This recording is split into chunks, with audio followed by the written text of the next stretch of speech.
എല്ലാ കാറ്റും നമ്മെ തകർക്കാൻ വേണ്ടിയുള്ളതല്ല. ചില കാറ്റുകൾ റെസ്റ്റോറേഷൻ്റെ കാറ്റുകളാണ്. സ്വീകരിക്കുക.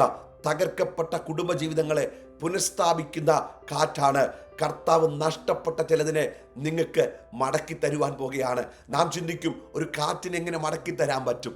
അതേ ദൈവമക്കളെ, ദൈവത്തിന് കൊടുങ്കാറ്റിലും പെരുങ്കാറ്റിലും വഴികളുണ്ട് എന്ന് ദൈവത്തിന്റെ വചനം പറയുന്നു. എഗസ്കേലിന്റെ ജീവിതത്തിലേക്ക് മടങ്ങിപ്പോയാൽ താൻ കേബാർ നദി തീരത്തിരിക്കുകയാണ്. സ്വർഗം തനിക്കായി നമ്മെ തുറന്നു എന്ന് ദൈവത്തിന്റെ വചനത്തിൽ വായിക്കുന്നു. ഒരു കൊടുങ്കാറ്റോടുകൂടെയാണ് ആ അധ്യായം തുടങ്ങുന്നത്. എന്നാൽ ആ കൊടുങ്കാറ്റിന്റെ മുന്നിൽ ദൈവമഹത്വം വെളിപ്പെട്ടപ്പോൾ അവൻ എഗസ്കേലിന് നിൽക്കുവാൻ കഴിയുന്നില്ല. 2-ാം അധ്യായം 1-ാം വാക്യത്തിൽ എഗസ്കേലിനെ നൂർത്തി നിർത്തിയാണ് ദൈവം പിന്നീട് സംസാരിക്കുന്നത്. ദൈവമക്കളെ, hallelujah, thank you Jesus, thank you Lord. നമ്മുടെ പ്രതിസന്ധികളുടെയും പ്രതികൂലത്തിൻ്റെയും മധ്യത്തിൽ പലപ്പോഴും നമുക്ക് നിവരെ നിൽക്കുവാൻ കഴിയാത്തപ്പോൾ നമ്മളെ നിവർത്തി നിർത്തുന്ന ഒരു ദൈവത്തിൻ്റെ മഹത്വമുണ്ട്. Hallelujah, hallelujah.